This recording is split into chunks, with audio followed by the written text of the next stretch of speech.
ജീവിതം എന്ന് പറയുന്നൊരു പച്ചയായ അനുഭവമാണ് എല്ലാവർക്കും.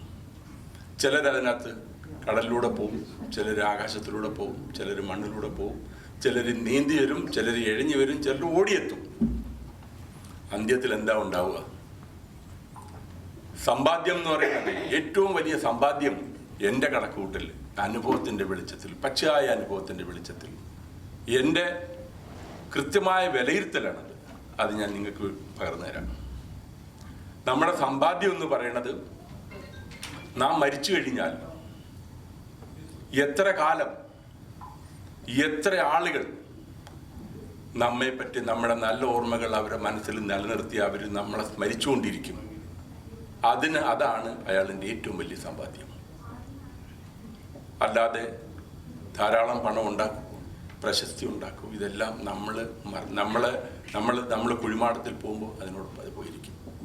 നാം ചെയ്യുന്ന സൽക്കർമ്മങ്ങൾ, നമ്മൾ എന്താണോ നേടി വച്ചിരിക്കുന്നത്, അത് എത്ര പേര് എത്ര കാലം നല്ല സ്മരണയോടുകൂടി നമ്മളെ ഓർത്ത് മറ്റുള്ളവരോട് പറയും, അതാണ് നമ്മുടെ സമ്പാദ്യം. ഇതെന്ന് വിശ്വസിക്കുന്ന ഒരാളാണ് ഞാൻ. അതുകൊണ്ട് ഞാൻ നിങ്ങൾക്ക് എല്ലാവരോടും പറയുന്നു, നമ്മളുടെ ജീവിതത്തിൽ നമ്മൾ ആരെയും ദ്രോഹിക്കരുത്, അല്ലെങ്കിൽ നമ്മളുടെ സന്തോഷം വേറൊരാളിൻ്റെ ദുഃഖമാവരുത്.